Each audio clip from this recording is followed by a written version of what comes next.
It's the BlackStar Ladies. I love their blue. I love this. Never. Who loves your child? Who? I do. Hello everyone, welcome back to the Husband and Wives Club YouTube channel. If you're new to this channel, a special welcome to you. Make sure you check out all the other videos that I've got up so far. You've got the intro video, you've got the Q&A with my very special husband, and I hope you're enjoying that.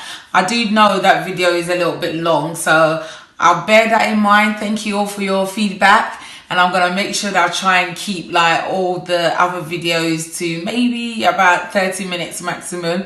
But I also felt like there were so many questions and I had to just kind of answer everybody's questions. But anyway, so as it's Mother's Day today, I've got a very special episode for you. I've invited some of my very lovely girlfriends along just to come and talk about motherhood and some of our experiences of being mothers. So happy Mother's Day to you all, and stay tuned.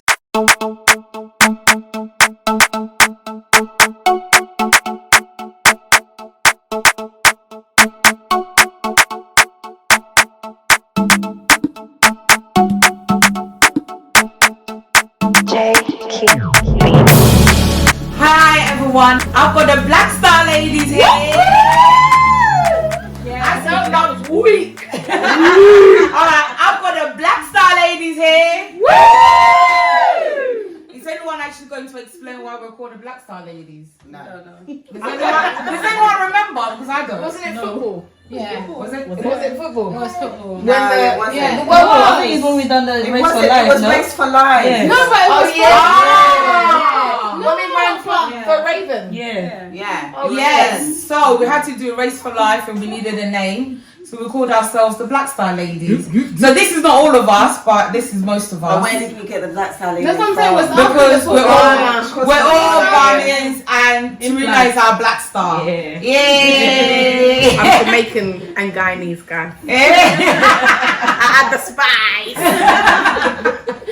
So as it's Mother's Day, I've asked my ladies to come over here and we're just going to talk about motherhood, the ups, the downs, and just some of the challenges that we follow. So can we just start with a quick introductions of your names and how many children you have, just to make sure you're qualified to have this conversation.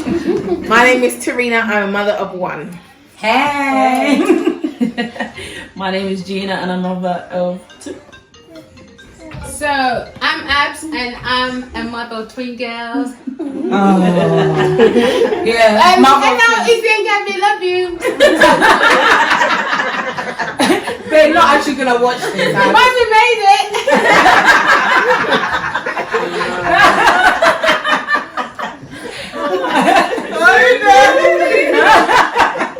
They'll watch it when they're older. Oh my gosh. Hi everyone, my name is Victoria and I'm a mother of 3. Hi everyone, my name is Jocelyn and I'm a mother of 4. Hi everyone, my name's Hannah and I'm a mother of 4. I'm Linda, mother of one. Newborn. And I'm Linda, mother of 4. So actually, between us, how many kids do we all have? I know one. So who's good at maths? Do the quick maths. This is 12. That's 12. How many? 15. No, it's more than that. 21. 21. 24, bro. Oh wow. 24 children. Can I just say I've only got 2 of that 24? I've only got one. All right. So Linda, should we start with you as a new mother? Like, just share some of your experience, how you're finding it so far. All of a sudden, having a newborn in your life. It's been amazing so far. I am enjoying it, but I am also learning a lot about myself. My husband and I, we're learning about each other and how, in terms of teamwork, and in terms of getting into a routine, and in terms of our roles as well within the home is changing as well. But on the whole, I'm really enjoying it, and I think it's amazing. Oh, lovely. We call this new mothers 2019 mothers just because when we were raising our children, Geriatric. like, we just, you know, we just felt like it was just so easy. But these new mothers, they've got all these fancy buggies and they've got like these toys and you're like machines that make milk. Like, what's wrong with pouring 4 ounces of water in a bottle and then just manually putting the powder in? I don't understand. Why do you need a machine to make the bottle for you? It's awesome. I mean, yeah, so we call them the 2019 mothers just because all I'm saying is I'm happy I don't have to change nappies, because when I see you lot changing nappies, I'm just like, So let's just start with some of the challenges that we think, like, as mothers we face. And one of the questions, when Jason and I done the Q&A questions, one of the questions that I had the most was just about how you balance working, being a working mother, and obviously raising children. So I think it would be quite good to hear everybody's perspective on how they kind of have that balance. Do you want to start to? Because you've just actually returned back to work, haven't you? Yeah. It's been really hard because trying to balance how much time I have with her in the evenings, I'm finding it really hard because obviously you used to have all day, so then I wouldn't mind going out in the evenings and going out to the gym and stuff like that, but now I realise I've got like a maximum of 3 hours before she goes to bed in the evening. I'm finding it really hard to like leave her. I feel really guilty, like, and you just realise how much less time you have with them and how much time they're spending with somebody else. So somebody else is effectively raising my daughter, which I'm really struggling with. I really find that hard. And so you feel really guilty, and especially if like she cries as well when you drop her off. It's just like, oh, am I doing the right thing? But then I don't want her to see me sitting down on my laurels and just kind of like chilling on benefits. I mean, if that's what you want to do, chill, fine. But that's just not me, and that's not what I want her to see from me either. I want her to be a go-getter. I want her to feel empowered and know that mummy went out and had a full-time job and did music and did all these different things and still was there for me and still, was pioneering for her. So that's kind of what keeps me spurring on and keeps me positive, because it's not easy, that mummy guilt that just niggles away. Do you feel like, do we all feel a sense of guilt leaving somebody else to look after the children while you go to work? Like, you feel like you pray for a child and you get a child and you just wake up really early, you take them to childminders, nursery, whatever, and nursery fees, like, it's just literally a second mortgage. And then the whole day somebody else takes care of the child, you bring them home and you don't really get that sense. So does anyone like feel guilty for doing that? 100%. I think you can't help but feel guilty doing that, but it's a mass. It's something that you get used to, and I think that's why sometimes it's important when you do go on maternity leave, and some employers you have to come back for a certain amount of time, or else you have to pay a certain amount of your maternity leave back, because I feel if it wasn't for that, I probably would have never gone back to work, because at first you're like, what am I going to do about childcare? How is this going to work? I'd rather not go back to work, and you stress out. But by the time you go back and you spend 2 months, 3 months there, you kind of get back into the routine and it becomes normal again. And it's like, oh, okay, this is not bad. It's not as bad as I thought it would be. So I think it is what it is. You feel guilty, but that's what you have to do, and you get used to it. So T, you'll get over it. You will. But I am finding the juggling really hard. Like, Sundays now are super precious because that's the day that we try and have family day. That's also the day we have to prepare for work, for the working week. So it's like the washing, the cooking, cleaning, everything's got to be done on Sunday. But then I'm trying to think, okay, can I do something on Thursday night? And then obviously that means if I'm doing that on Thursday night, I'm not spending time with Anaya. And so there's a lot of juggling that has to go forward, and then I'm still doing my side hustle of music and stuff, so then it's trying to fit all of that around, and then still be mum and still be wife and then still be mother, sister, whatever, blah blah, to everybody else. And that I'm finding really hard, really difficult, but it gets easier. I when I first went back to work, I was literally like did you have a little cry when you left her the first day? Yeah. Because she cried as well, which made it even worse. And then it was just like, and then these people are so passionate about their work, and I'm looking at them like, I don't care what it's about. And yes, and because I started off doing just 3 days a week, so as I went back and it went full time, then it was a lot easier, and it just got, it was a lot better, but I still feel bad about leaving her. What does anyone else think in terms of juggling, being a mother, working? What about you? Yeah, mother of twins. So for me, it was really hard leaving the girls. When I dropped them off to nursery, they would cry, and it was so heartbreaking for me because obviously they're my world, and I didn't want to leave them for some random person to look after them, but I realized that it had to be done. So what helped for me to get over that stage was allowing my husband to do the drop-offs, and then I did the pickup, so I was the savior coming to save the day. Oh my God! For me, I could not do the drop off and hands down, and I think that's what helped me to cope because I just couldn't. Because you went there to see them crying. I couldn't. I did it once or twice, and I just couldn't do the heartbreak of dropping them off, and because they were just so clingy to begin with anyway. So me dropping, I never had a good day, and it was on my mind, and I just had a horrible day. And I'm like, why am I doing this to myself? He can be the baddie, and I'll be the goodie, and it works out quite well. I save the day, and I go home, and I play with them, and I'm just like a superstar, you know. So it works really hard. It works really well for me. But again, I do all my prep on Sunday. I do my cooking. I try and also I do compressed hours. So I do Monday to Thursday, and then I have Friday off with them because I felt like it was important for me to have a day dedicated to them because when the drop off was so hard for me, I was thinking, how can I make it more bearable for me so I didn't feel like I was just working and kind of like these girls that I prayed for all my life and they've come and I'm just shoving them off to nursery. And although at the moment I appreciate nursery because they are like formulating sentences that I'm just like, wow, how did you know this? How did you know how to express yourself in this way? How did you know how to say I'm not happy with this and that? I mean, nursery, I would 100% pay that second mortgage all day long because the way they just know how to articulate stuff. To develop and it's like I see a lot more now, so I feel like all the sacrifices and all the heartache and pain is definitely paid off. So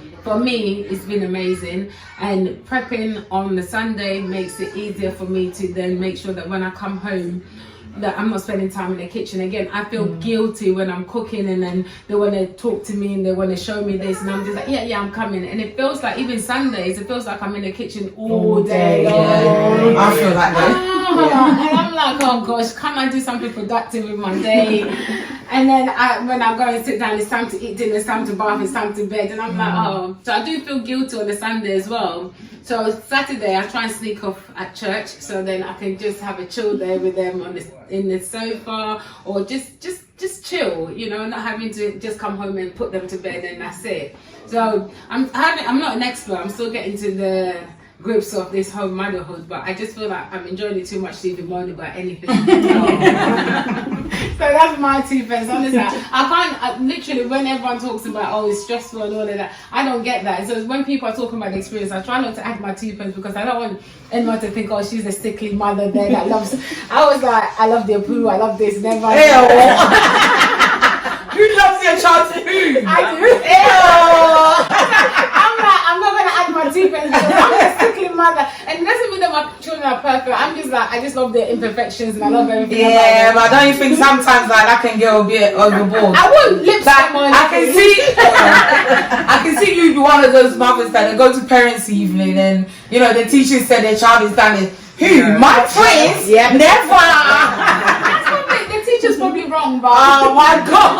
I'm happy to See what I mean? I'll be happy to listen and allow them to express how they feel about my children. Doesn't mean it's the truth. Oh my Here we dear. go. Poor teachers. I feel sorry for the teachers when I get to that stage. But I try. What did they do at school today? What did they write? Are they writing a book here? No. Then reception. I know.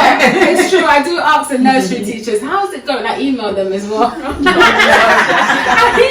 You clearly have nothing else to do. I email them to find out how they're progressing, who they're playing with, because also the nursery is quite small, so you can't walk in and see what they're doing. They walk them to the door, so I don't really get to see the environment that often. So I like to get feedback on who, I mean, they tell me as much as they can, but I would like the teachers to also have a bit more dialogue with me so I know what's happening with them. Do you know what? I understand the thing about banking off from church is since I've been going back to work, I've like had to take a few weeks off church because it's the whole day. And I feel like because Sunday we're prepping for work and stuff like that, that I don't really get a day where we have family time. So like there's been a few weeks in a row that I've just been like, no church this week because I need to have family time. I need to reconnect. I need us to reconnect to the family because we're literally going all over the place. We just miss each other. Like, this is a bit off topic, but are we saying that church is almost taking us,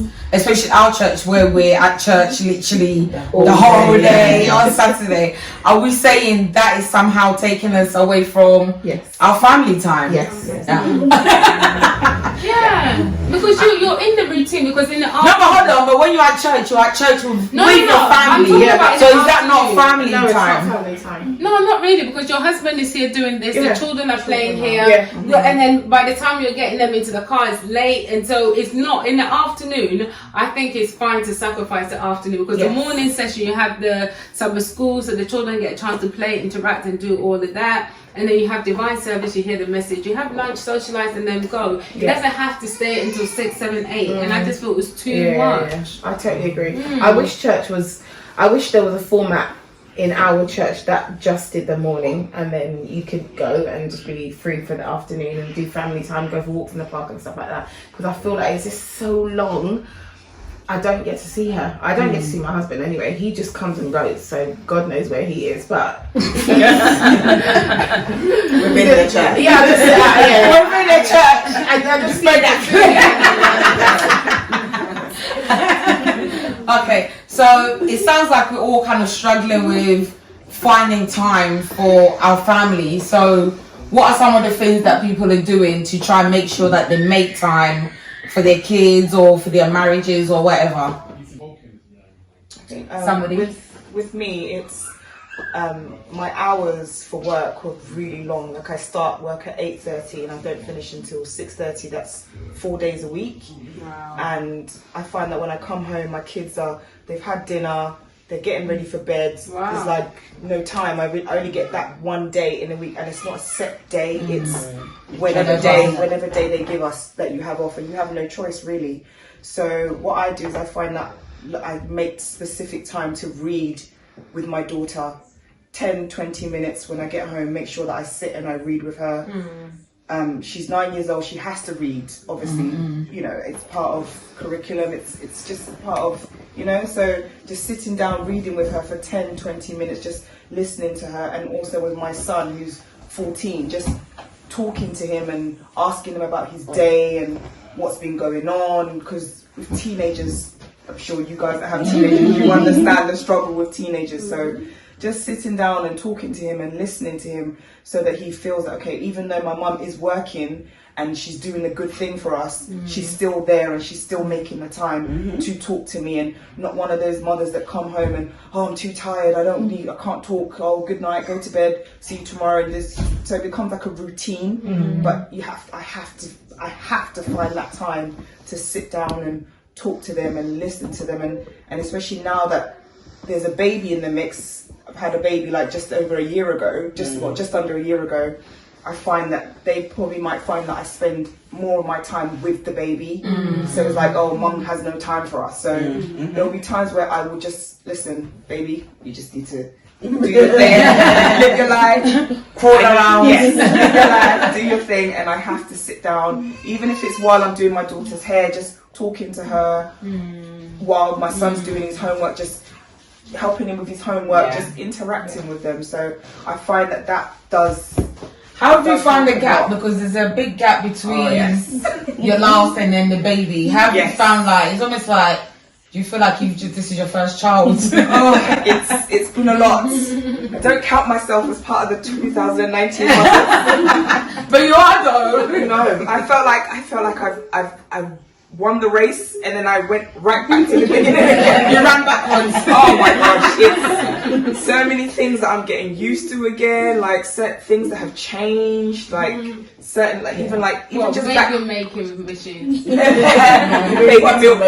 are things that I bought now that when I had children, it's like when I had my first child, it's like never even existed. So I'm like, oh, let me get this. Oh, this is fun. Oh, this is fun.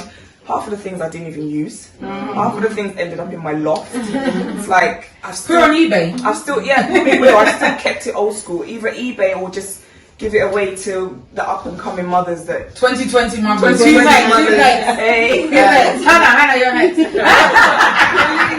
I think I've been Hannah there. has won the race. I've done the race and I'm not going back. That's what I'm saying. It has been an eye-opening experience to start the whole nappy changing again, bedtime routine, waking up in the middle of the night. It's been eye-opening. It's been worth it. I love him to bits. I just think you're crazy to do this again. What do you think the one that has four? No, I would. You can always go for a retirement, baby. No, it's the fact that I guess no. I actually imagine. I love the idea. I would actually love to have another one, but the thought of doing this all over again. Yeah. 14 and 9, I have my freedom. Yeah. We go to church, they go off, they do their thing, they come back, but now I'm sat down again with the baby, doing this, doing that, so... I think I like being pregnant. I think I want to be pregnant and have the big belly and maybe have the baby because you don't know when the baby's going to come out. And then afterwards, I just want to... I don't really want to be. That was a bit of a changer for me as well because I was really sick. This one took a toll on me. I had to go for maternity leave early. I went literally 2 months early. Is it because you're older? So sick. I think it's because I was... She's not that old. My manager called me a geriatric pregnancy. But it is anybody I think above 35. 35 is a geriatric pregnancy. Wow. Yeah, so it took a toll on my body physically. It took a toll on my body completely, but it was worth it. Oh, that's the main thing. Yeah, it was worth it, but I wouldn't do it. What about you, Hannah? Share your experience with us. Well, Mother of four. my experience was quite different actually because I chose to stay home. Even though I was studying and I was doing part-time work, most of the time I was at home. And I do remember the guilty days when I would have to take my son to my mum's, which wasn't so bad. You know, so your mum or your auntie wasn't so bad leaving them, but it's the times when they would cry, like you guys said, it was the worst times. I'll be driving or walking in my car, just looking back, thinking, what's going on? And you know, it's your mum or your auntie, they're not going to do anything. You're thinking, is she going to feed him right? Is she going to feed him at the right time? Oh my God. Is she going to change the nappy? That's exactly it. And I was just like, I remember the first day I walked into class because I had my first son and I was studying at that time and I was in class. And I was sitting there and everyone was just sat there and the teacher was talking and she was like, Hannah, I'm asking you a question. And I looked around and she said, oh, me. And I said, can you repeat the question? And then I went, I miss my baby. And I really didn't know what she was talking about. But at that point, I kind of decided that when I would go into uni, he would be outside with my baby. So and he actually did it for a while. He would come outside with the baby, in the car with the baby, because it was so difficult for me at that time. But then, things kind of, I got used to it. I got really used to it. And as we got used to it, I started taking him to nursery on. I hated nursery with a passion. First of all, that 1,900. I was just like, why? Why am I paying so much money? It's like you earn the money and then you give it to them. Exactly. And I just like, does it make sense? I think he went for 3 months and I said, that's enough. I'm going to teach my son myself. And even that was hard because, I had just qualified, you need to go out to work and, the first 3 days I was like, babe, I'm not one of those mothers. I can't do this. He's like, what can you do? I said, I can maybe do 1 day or 2 days. So I think I've always been a part-time worker. Never gone back full-time. I think that's what's worked for me. And the risk of that is you get more babies. So, you just have to, weigh it up. But I've really kind of I've enjoyed it so much. I think my kids are my world, like you guys say. And I don't say it much because I don't like to be one of them, oh, my kids are like this. Yeah, like this one. Like this one. Some people are just out there like that. Children are the messiahs. But in all honesty, when you kind of look at it, church, I'm not gonna lie, it's too much. My husband does complain. We go to church, we spend all day, and sometimes I just look at it. You go to church, the kids are here. I don't see my kids until 6 o'clock on Saturday now. And I'm just Because they're independent. They're so independent, and sometimes I just go around in their classes, and I've actually made myself a teacher so I can be part of their classes. So you're stalking your I kids. am. I'm really, because it's hard, because all the time it's like you want to be part of their lives. You don't want them to move on too quickly. You want to know you're instilling good values and everything into them. So like you're saying, even when they come home, I ask them a question. I remember I used to go, how was your day? Fine. And so now I ask them, what was the best thing about today? Yeah. And they kind of tell me all these things, and then it's like, because there's 4 of them, it's like you just don't know. As soon as you ask how was your day, one tells you one thing, another tells you, and then the other one remembers, and it can go on for the whole day. But I'm just like, I do love it. I just love asking them questions, and especially when the 13 to 14 year engages with me, I'm just happy. I'm off the roof, because most of the time I'm fine. Okay, mum. I feel like you have to, when you want information from them, you have to ask them a lot of indirect questions. Because usually you just say, oh, how was school? You are just going to get, it was fine. So you have to be, oh, who did you play with today? Or what did you have for lunch? Or, you have to like really get in there. Otherwise they're literally just going to give you, it was fine. Yeah, nothing happened. I played. And then that's it. I'm literally asking all these questions, like, why do you ask so many questions, Mom? I'm like, if you talk to me, then I want to ask so many questions. But then it's like, okay, if I want to talk, I'll come and talk to you, and I get it. It's like, when you say you kind of instill it from when they're young, when he really wants to talk, he'll come and he'll just be ranting. I'm like, it's enough. You get to the point. That's the stage I am at the moment. Yeah, I'm like, stop talking. Like, to stop now. I really don't want to know about it. I have to say that about everything. Yeah. But you just love, I think I love every stage, like Abner says. It's such a lovely experience. I don't think I would have given up for the world. Kids are just beautiful.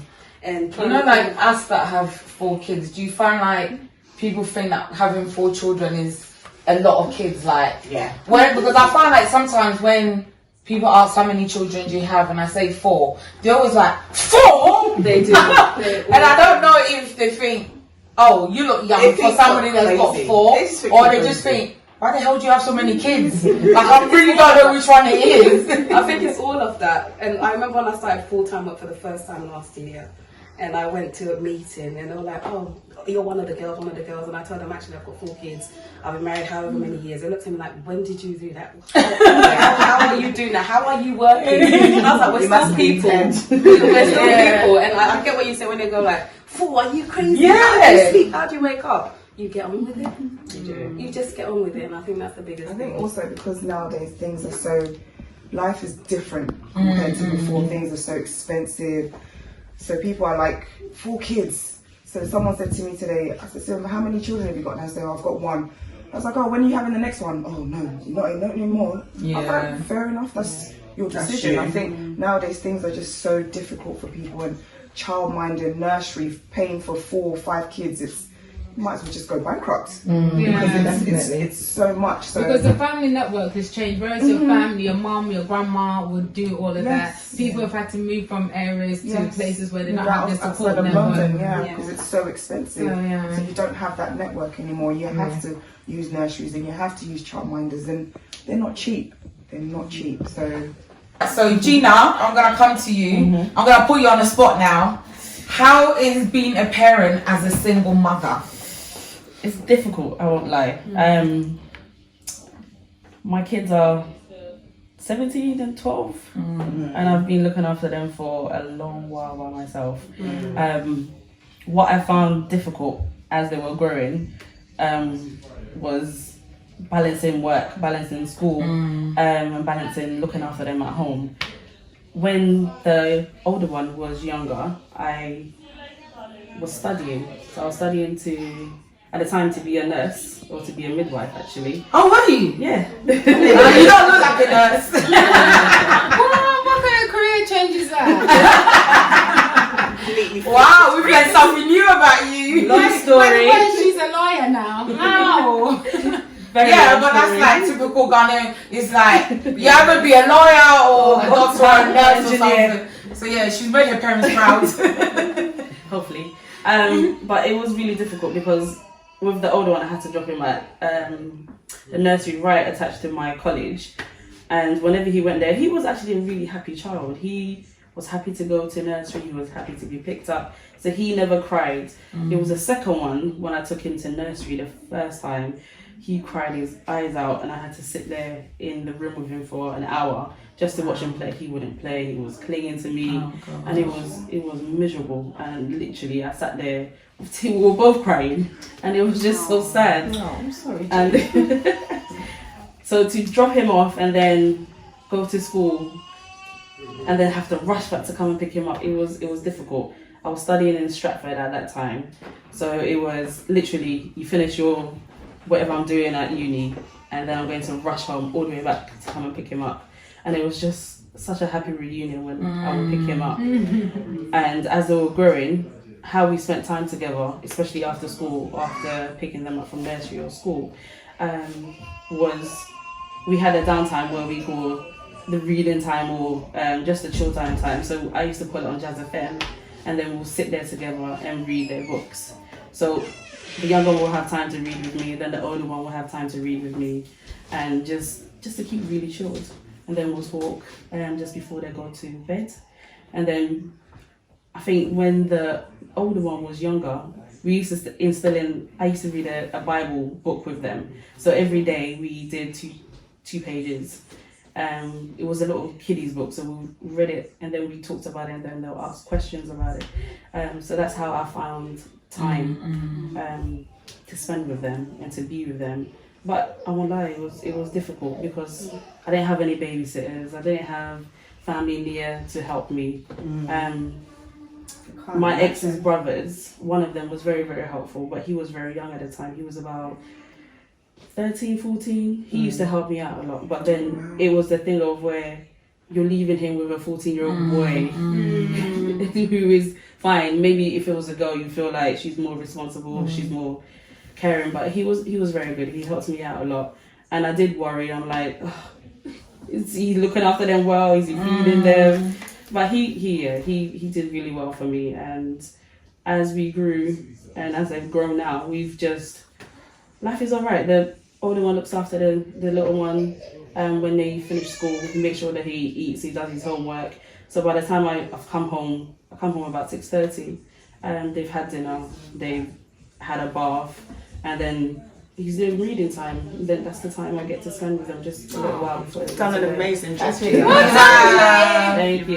It's not easy raising boys. No, like you've got not. two big boys. I I would know that big boy. Like he must eat your house. Like no one else. But he's always hungry. We know who you are. You're always hungry. Stop eating your mom's house. You know when he's in there, And everyone else's. I'm like, there's nothing left. They're like, they're eating my house. He sees food and he's like, hello, Auntie Linda. He says hello to the food. And the thing is, he's so tall and skinny. You're like, where does all that food go? As he said, he's got worms in his belly that clear it He away. must have some worms, boy. Seriously.